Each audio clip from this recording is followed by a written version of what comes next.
Siempre me pregunté, además de los horrores de la dictadura, ¿cuántos grupos de teatro nunca se encontraron? ¿Cuántos estudiantes abandonaron sus estudios por el miedo? ¿Cuántos artistas se dedicaron a otra cosa para poder sobrevivir? ¿Cuántos poemas dejaron de escribirse? ¿Cómo se mide, cómo se expresa, cómo se cuenta todo esto que no pudo ser?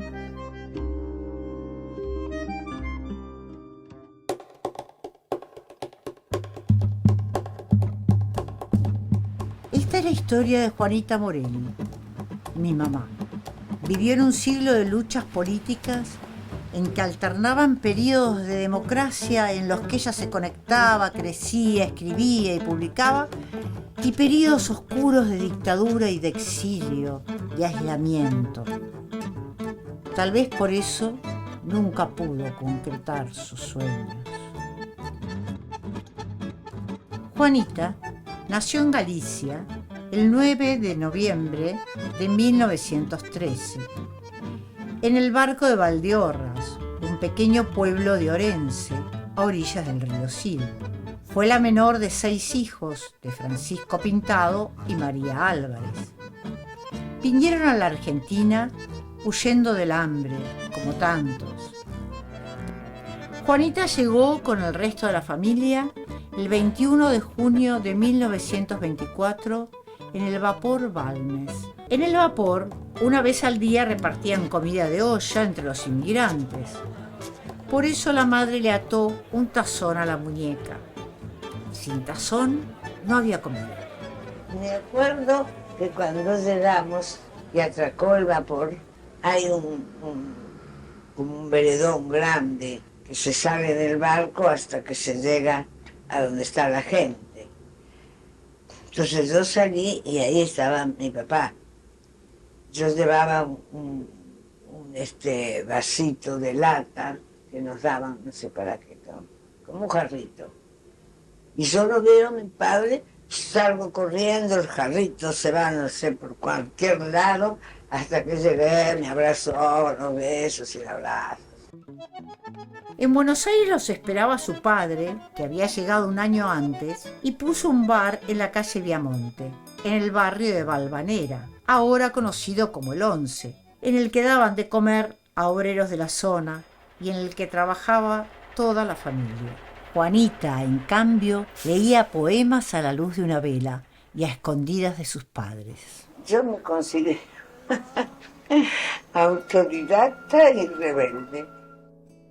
Ver cómo se esfuman los momentos, llevándose ilusiones y esperanzas.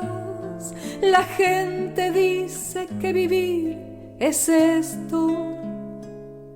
Yo creo que vivir así es nada, nada. Tuvo que pelear mucho para que la dejaran hacer el secundario y se recibió de perito mercantil. Me costó muchísimo estudiar, porque mi padre, como español antiguo, decía que las mujeres no teníamos que ir a estudiar, menos mezclarnos después con hombres en oficinas, ¡ay, qué horror! Y qué sé yo. Yo luché, luché y luché hasta que, bueno, por fin pude entrar y hacerlo. Marcelino Aparicio, director de la agencia de noticias Andy, la primera agencia de noticias de Argentina, necesitaba a alguien para trabajar en el archivo y le recomendaron a Juanita. Pero pronto se da cuenta que sabe redactar y la toma como secretaria. Allí comienza su carrera de periodista. Se dio cuenta que yo era una persona muy viva, que sabía las cosas. Desde este puesto de secretaria comienza a escribir notas y se suma a la redacción. Se relaciona con los periodistas, con escritores como el peruano Alberto Hidalgo, que le hizo una muy linda nota, con Luis Clur, entre otros.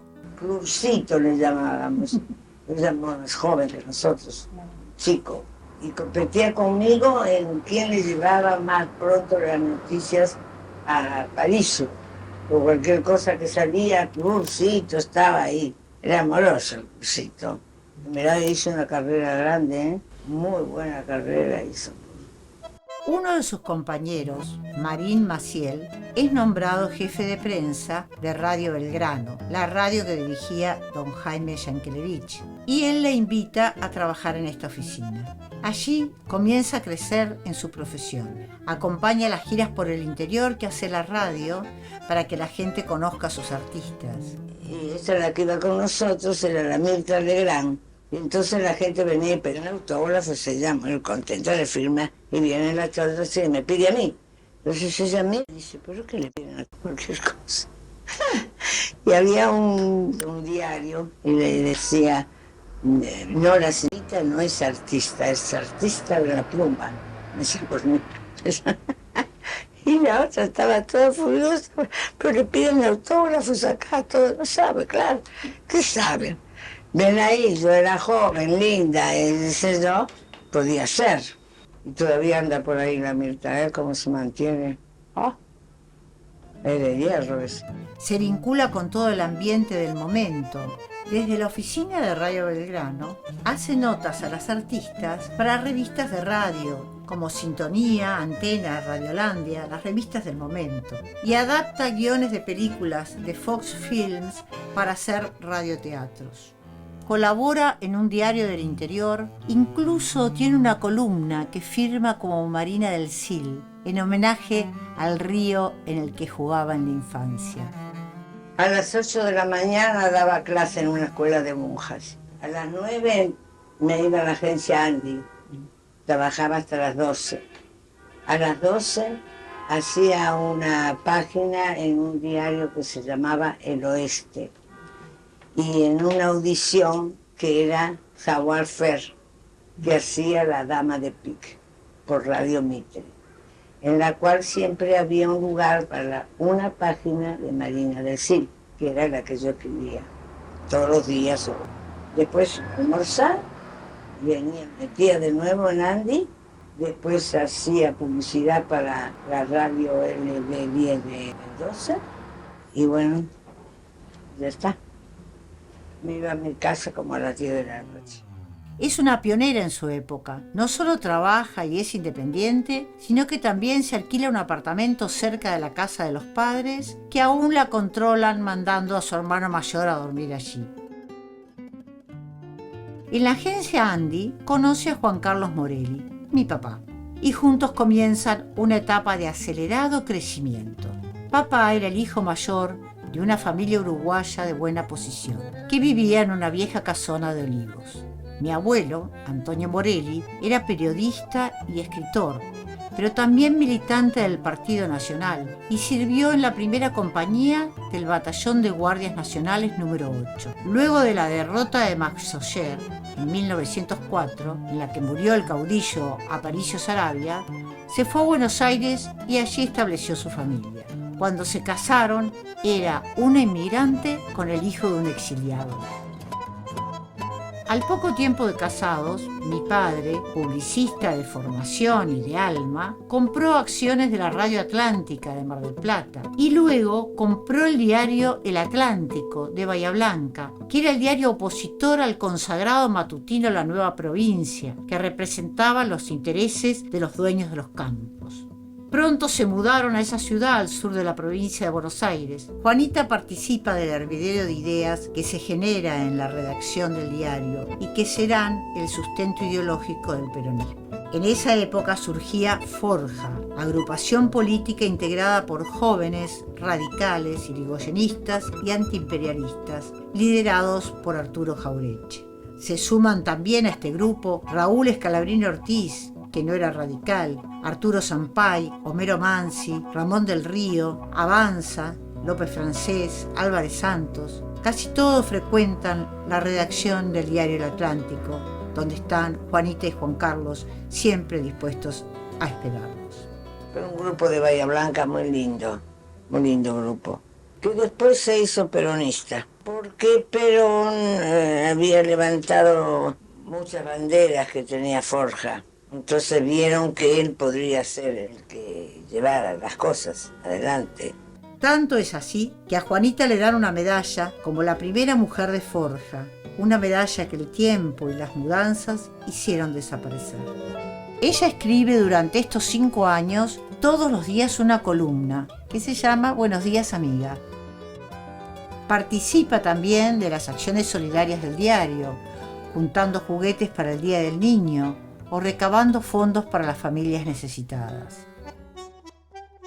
El 17 de octubre de 1945, la gente sale a la calle a defender al coronel Juan Domingo Perón y la historia cambia para siempre. En 1946, Perón gana las elecciones y su mano derecha, el coronel Domingo Mercante, gana como gobernador a la provincia de Buenos Aires. La mayor parte del gobierno provincial lo integra ese grupo de intelectuales jóvenes que se reunían en el diario. A mi padre incluso lo nombran director de turismo y como tal, entre otras cosas, promueve los hoteles sindicales, crea la Casa de la Provincia en la avenida Callao, organiza el municipio de La Costa e inaugura y dirige el Hotel Provincial de Mar del Plata, desde donde organiza el primer Festival de Cine Argentino, un antecedente importante para el actual Festival Internacional de Mar del Plata. Ese año, el 14 de abril, nació mi hermana María de los Ángeles. La vida de Juanita cambia, arma el nido y participa acompañando a su marido en recepciones lujosas y nuevas relaciones. Lo pasé muy bien, indudablemente, muy cómodos, muy bien atendidos. Todas las noches teníamos que prepararme muy bien porque si no era un embajador, era un diplomático o alguna persona importante, un ministro o algo así. Y yo era la anfitriona, la que invitaba a cenar. Eran unas cenas fantásticas.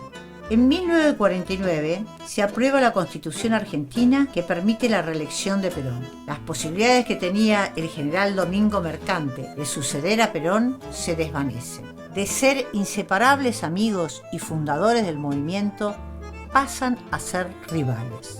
Domingo Mercante es el candidato natural de un peronismo sin Perón, sueño de tantos argentinos.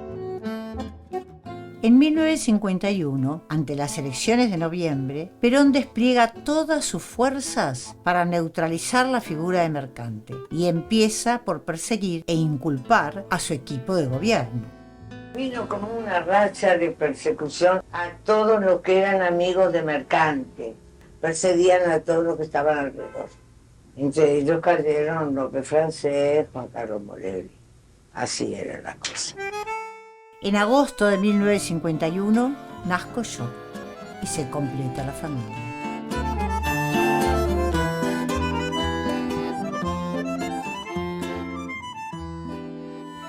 Pero las persecuciones se van agravando. Mi padre tiene que vender de apuro el diario. Una tarde, mamá estaba en Bahía Blanca ordenando lo que quedaba de la mudanza a Buenos Aires, cuando mi padre la llama y le dice: «Deja todo como está y cerrá porque acabo de vender el diario». Por eso quedaron allí muchas cosas personales, cuadros, cartas y tal vez esa medallita de forja. Apenas pudo llevarse los recortes de su columna que guardó para toda la vida. Lo llamaron a declarar contra López Francés. No le decían, ¿no? Pero la intención era esta. Y Juan Carlos declaró todo en favor de López Francés. Dice: sí, pues usted es muy amigo. Sí, señor, somos muy amigos. Usted le dice Lópezito. Sí, son muy amigos de él y qué sé yo. Bueno, no le contaban nada. Lo volvieron a llamar otra vez, siempre insistiendo sobre López Francés. Y entonces le dijeron: mira, si te vuelven a llamar, andate, porque acá te están persiguiendo. Porque quieren hacerte decir algo contra López Francés. Y como vos no lo estás diciendo, quién sabe qué métodos van a poder utilizar para que tú lo digas. Así que mejor te vas. Y así fue. Cuando lo llamaron por tercera vez, se fue. Finalmente papá se tiene que ir a escondidas en una barcaza por el Tigre en una noche de tormenta que nunca olvidarán. Juanita se queda sola y enfrenta la situación y empieza la larga peregrinación para poder viajar a Uruguay. Perón había cerrado las fronteras con Uruguay y solo se podía viajar en forma clandestina o por vía del Paraguay. Por eso Juanita hace un primer viaje casi clandestino para ver a mi papá y organizarse. Como no saben cuánto durará el exilio, deciden vender la casa, los muebles, el coche y que mamá se fuera a Montevideo con nosotras.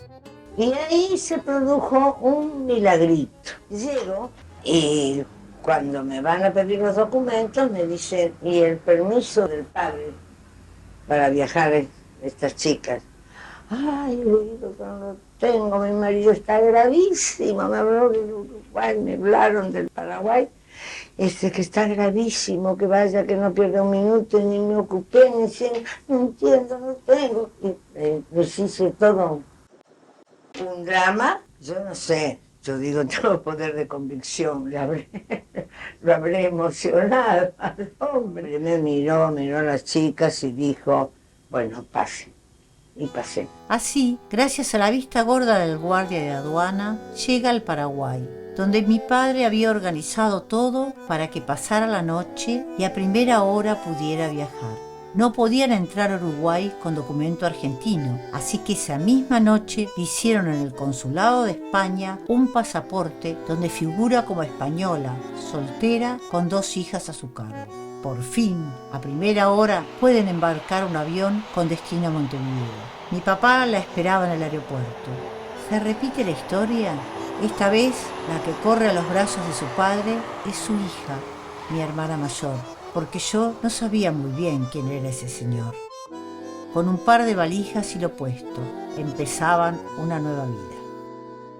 La familia se instala en el edificio El Mástil y mi padre comienza a trabajar como publicista en los diarios La Mañana y El Diario y más tarde en la gerencia del Banco Transatlántico, desde donde larga como promoción ese famoso ómnibus alcancía que recuerdan todos los niños de Montevideo de esa época. Recupera también a sus primos uruguayos, que los reciben como un hermano. Juanita, en cambio, mira siempre el horizonte, sintiendo que del otro lado de ese mar está Buenos Aires, su ciudad. Finalmente, Perón es destituido por la Revolución Libertadora, el 6 de septiembre de 1955. Pero mi familia no podía volver, porque se desataron persecuciones y hasta fusilamientos en contra de los peronistas.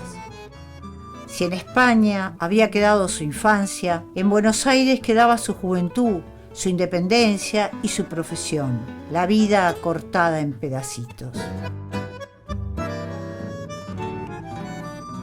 Juanita había depositado lo que cobró por la venta de la casa de Buenos Aires en una financiera de Modesto Sagasti, que le daba una renta mensual.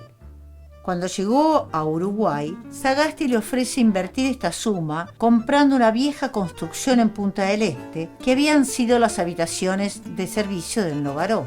Mis padres, casi sin quererlo, fueron armando un simpático hotelito en la Parada 2, el Residencial Gorlero. Mi papá tenía la experiencia del Hotel Provincial, por lo que el Gorlero tuvo muy buena atención. Fue lo que hoy sería un bed and breakfast. Juanita atiende el hotel como si fuera una gran casa de amigos. Entonces todo el mundo venía, yo soy fulano de tal. Ay, qué divertido que fue todo eso. También estuvo Ariel Ramírez, Vinicius de Moraes, Arturo Jaureche, que era invitado permanente de mis padres, Fermín Estrella Gutiérrez, entre otros. En esos años, Juanita publica su primer libro de poemas. No tiene mucha repercusión. No la conoce nadie en Uruguay. Para los vecinos de Punta del Este es hotelera, no poeta. Juro desempeñar con lealtad y patriotismo el cargo de presidente de La familia nación. se traslada en cuanto comienza el periodo democrático con el gobierno de Arturo Frondizi y de a poco logran el tan ansiado retorno. Pero el 29 de junio de 1966, el general Juan Carlos Onganía da un golpe de estado que divide el país. En el 68 comienzan a crecer las luchas populares. Juanita se anota en la Facultad de los Curas del Tercer Mundo, en la calle Rodríguez Peña, y estudia Relaciones Humanas. Integra el Grupo Corrientes de la Dirección de Cultura de la Universidad de Buenos Aires. Y empieza a militar con el padre Mujica en la Villa 31 de Retiro. La estructura de la empresa en el sistema capitalista se basa en la explotación del hombre por el hombre. De modo que, así ese patrón se llame peronista o se llame cristiano, lo que fuere, en la medida en que a mí me oprime, yo tengo el deber de luchar no contra él, sino por mi liberación. Yo tengo que sacarle el pie que él me pone encima a mí. No por odio a él, por amor a él. Porque a él le hace mal oprimirme y a mí me hace mal que él me oprima. Su poesía toma los temas sociales y las banderas de liberación que recorren el continente. Me dolía mucho que los chicos se murieran de hambre. Claro, o porque haya una desocupación brutal, que la gente se desespera. Pues yo no quiero que los chicos se mueran de hambre. A mí me duele mucho. Creo que no puede ser que en ningún país del mundo, y mucho menos en un país como la Argentina, donde todo sobra. No puede ser. Pero si yo digo eso, ya soy de izquierda. Bueno, pero entonces seamos de izquierda todos. Qué cosa absurda, ¿no? En 1973, la Universidad de Buenos Aires selecciona un poema suyo que empieza: El Ramón, la Sinilla, los chicos de la villa. El Ramón 4 años, tienen los pies descalzos, chapotean el barro. La Sinilla, morena, no tiene quien no quiera. Para todos los hombres del hombre americano, algo nace en América. Termina uno de sus poemas premiados.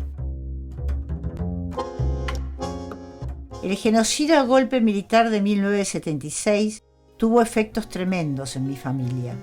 Yo de inmediato me voy a España. Mi hermana tramitó una beca y se fue a estudiar a Alemania. Juanita se queda en una suerte de exilio interior. En un verano escribió un libro entero de poemas sobre esta tragedia. También en esos años de encierro obligado, reedita el libro Paisaje con bruma y sol, que había publicado en Montevideo con prólogo de Leonardo Tuso, presidente de la Asociación Uruguaya de Escritores, y logra que esta vez tenga muy buena repercusión en la prensa, con notas en La Razón, en Clarín y en otros medios. Con el retorno a la democracia, en 1983, Juanita vuelve a renacer, como si el mundo prendiera y apagara la luz. Gana un concurso de poesía de la Secretaría de Cultura. También entra en el taller de la Unión de Poetas Latinoamericanos y publica con ellos en los libros Testimonio de Poetas y Tiempo de Raíces. Una apacible vejez le espera en los años de democracia. Sus mejores poemas, los que más repercusión tendrán, son los que dedica justamente a la vejez. Poemas como La soledad de los viejos, Por dentro, Ocaso. Algunos de ellos fueron musicalizados por la cantautora María Teresa Civils. Y queda muy bien la combinación de la poesía y la música de ella, porque le da mucho realce a la poesía. Hace tanto, tanto tiempo que no me miro al espejo. Me gusta ya mucho más solo mirarme por dentro. Allí me encuentro tan joven, tan vital, con tantos sueños. Por dentro es todo distinto. Por dentro no hay nada viejo.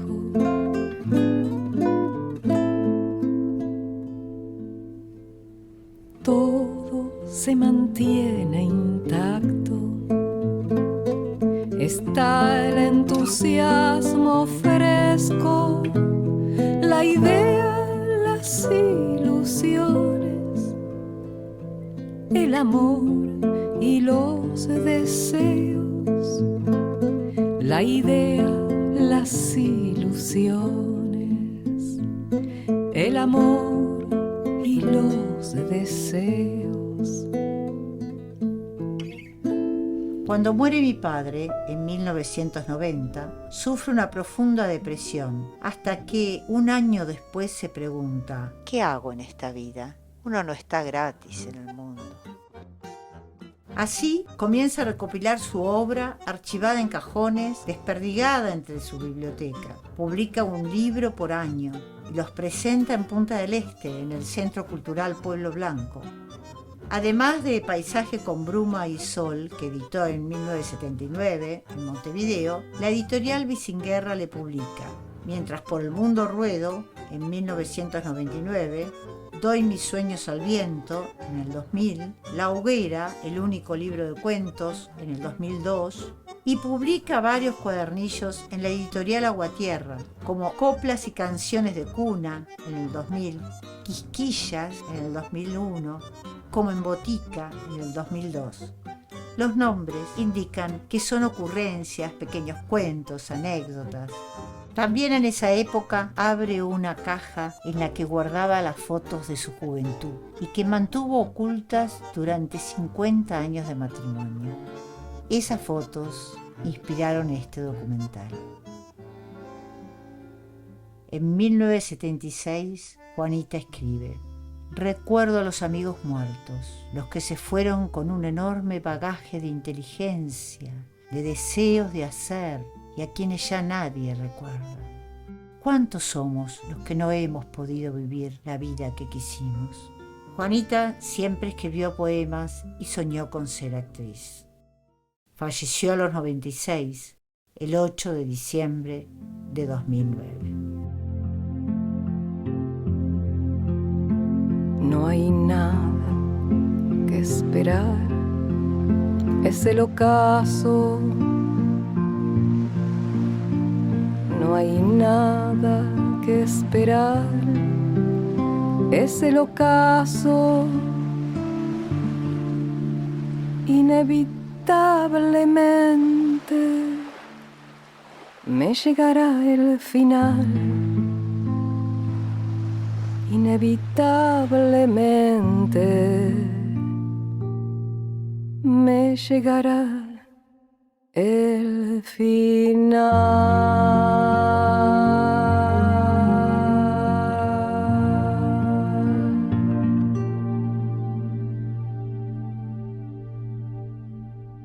Tu mamá hizo historia, ¿eh?